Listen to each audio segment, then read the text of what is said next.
Seja bem-vindo ao canal do Missio Dei. Eu sou Gustavo Neves, estou aqui para pregar o Evangelho para você e orar por você.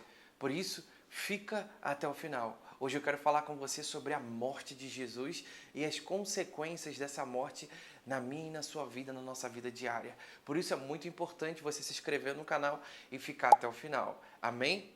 Antes de mais nada, eu quero orar por você. Eu não sei como está o seu dia hoje, eu não sei o que você tem vivido, porém eu quero orar pelo teu coração e pela tua vida.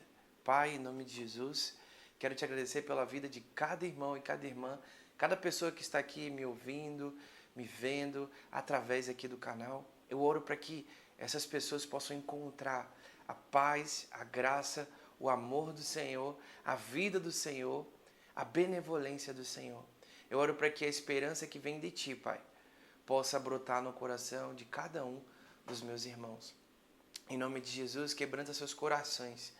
Transforma a sua vida, que o Evangelho possa, Deus, brotar, Senhor. Fazer brotar amor, graça dentro de cada coração. Em nome de Jesus. Amém.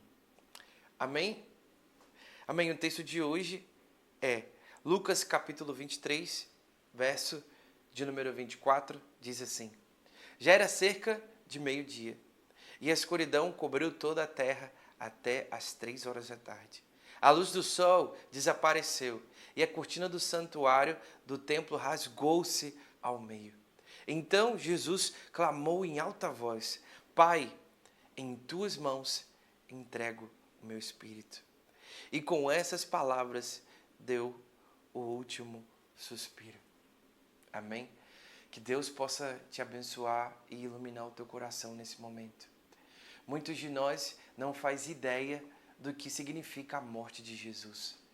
E talvez muitos de nós tenham uma compreensão errada de um Jesus crucificado. Aquela imagem clássica que você vê por aí nos quadros de muita gente, talvez na sua casa tenha um quadro desse de Jesus crucificado na cruz. Sim, ele foi crucificado. Ele morreu por cada um de nós. Eu quero aqui ressaltar algumas verdades e dizer como essas verdades se relacionam com a nossa vida hoje. A primeira verdade que eu quero falar sobre você é que foi necessário Jesus morrer e não foi o Império Romano que matou Jesus, mas foi seu próprio povo. Sim, o próprio povo judeu matou Jesus.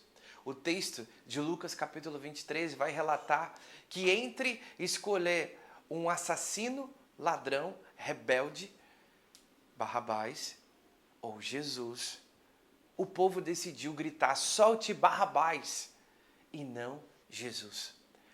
Agora, preste bem atenção, o mesmo povo que recebeu Jesus em Jerusalém com ramos, com boas-vindas, gritando Hosana, Hosana, foi o mesmo povo que crucificou o Filho de Deus. É por isso que o apóstolo João vai dizer que Jesus veio para o que era seu, mas seus não o receberam. Portanto, o povo judeu crucificou e foi responsável pela morte de Jesus. Agora preste bem atenção. Jesus, ele diz que ele entrega a vida dele livremente. Jesus, ele poderia destituir o Império Romano. Jesus poderia levantar a espada como Pedro levantou a espada e cortou a orelha de Malco, mas ele restituiu a orelha daquele soldado, porque Jesus, ele veio para proclamar um reino que não é desse mundo. Jesus foi para a cruz e se submeteu ao Império Romano, à tirania de César. Jesus se submeteu à morte através do sistema religioso judaico da sua época por causa de você, por causa de nós. Jesus teve a humildade de, sendo Deus, ele não se importou com ser igual a Deus. Antes ele aniquilou a sua forma divina e ele tomou a forma de servo. E ele teve que ser obediente até a morte de cruz. A cruz era a morte mais vergonhosa que poderia existir para uma pessoa naquela época. Somente os criminosos, somente as pessoas de baixo escalão morriam na cruz. Não é à toa que 12 ladrões são crucificados com Jesus. E veja bem, a história vai relatar que um ladrão diz: se você é o Cristo, salva-te a ti mesmo.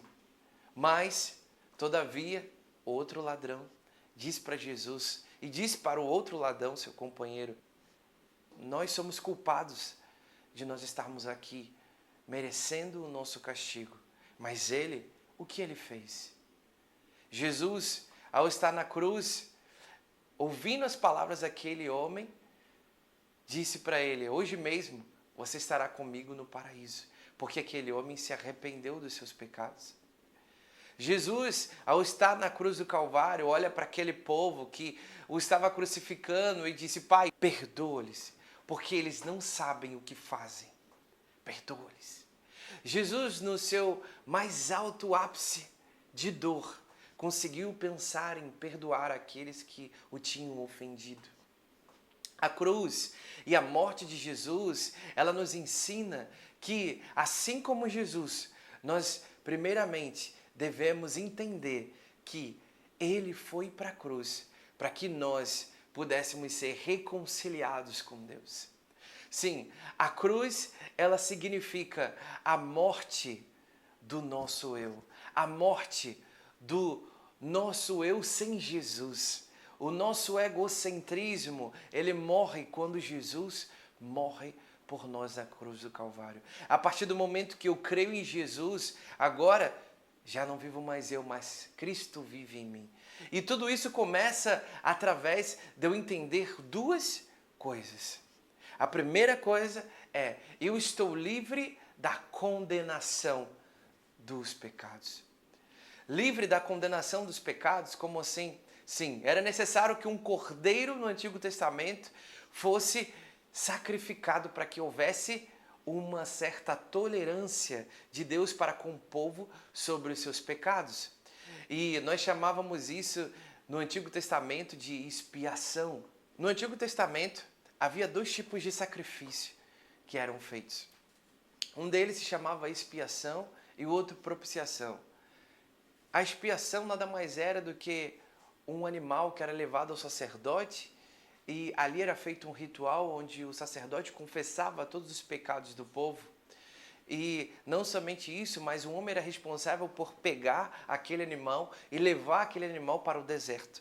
Isso simbolizava que os pecados do povo estavam sendo perdoados e que Deus havia transferido o pecado do povo para aquele animal.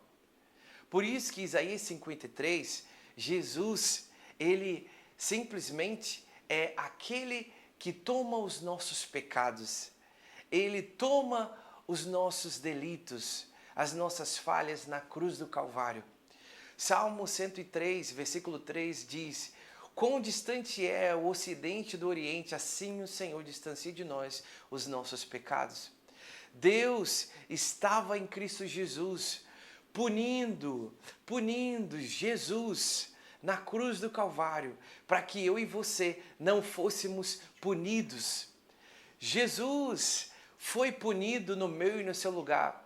Ele tomou sobre si os meus e os seus pecados para que você fosse perdoado. Portanto, você não precisa mais viver carregando a sua culpa.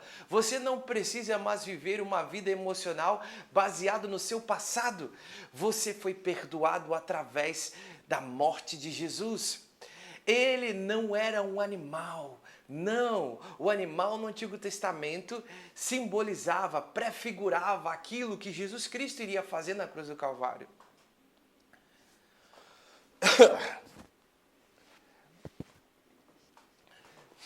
E não somente isso, o segundo sacrifício era a propiciação. A propiciação, ela livrava o povo simbolicamente da condenação. E veja bem, um segundo cordeiro era escolhido. E esse cordeiro, ele não era levado para o deserto. Não. Ele era sacrificado, morto, simbolizando a morte de alguém no lugar do povo. E assim, a ira de Deus era aplacada. Ou você pode pensar que ela era atrasada. Sim. Por que eu digo atrasada? Porque através do sacrifício de Jesus, nós temos o despejar da ira de Deus não sobre mim e sobre você, mas sobre o próprio Cristo. Sim, o próprio Cristo recebeu a ira de Deus no meu e no seu lugar. E a Páscoa nada mais é do que isso, do que Jesus morrer no nosso lugar e ele ser o nosso substituto. Portanto, você não precisa viver uma vida com medo ou cheia de legalismo, achando que você só vai agradar a Deus se você fizer tal coisa e cumprir tais regras. Não, você precisa confiar a sua vida a Jesus. Ele é o único mediador. E através dele, nós sim somos transformados por meio de um relacionamento constante, diário, através de conhecermos a Jesus e sermos conformados à sua imagem. Mas isso começa no entendimento e quando o meu coração é atingido pela verdade de que Cristo, ele foi imolado, ele foi crucificado e ele me livrou da culpa e da condenação. Portanto, eu sou livre. E agora você é livre. Agora você é a pessoa que tem o maior motivo do universo para se alegrar.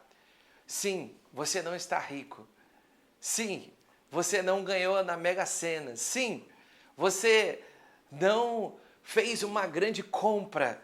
Não, mas você recebeu o maior de todos os presentes, que é o perdão de Deus pelos seus pecados. Portanto, a Igreja Católica que cobrava as indulgências, as igrejas evangélicas que estão pregando por aí, que você precisa fazer X, tal coisa, para você ser aceito por Deus, em nome de Jesus, seja liberto. Você precisa confiar sua vida a Jesus e deixar com que um relacionamento real e íntimo transforme você. Eu sou Gustavo Neves, estou aqui para pregar o Evangelho para você. Se inscreva no canal, nos ajude a divulgar o Evangelho de Jesus, ative o sininho das notificações e sempre, sempre, deixe um comentário e compartilhe com o máximo de pessoas possível. Que Deus te abençoe.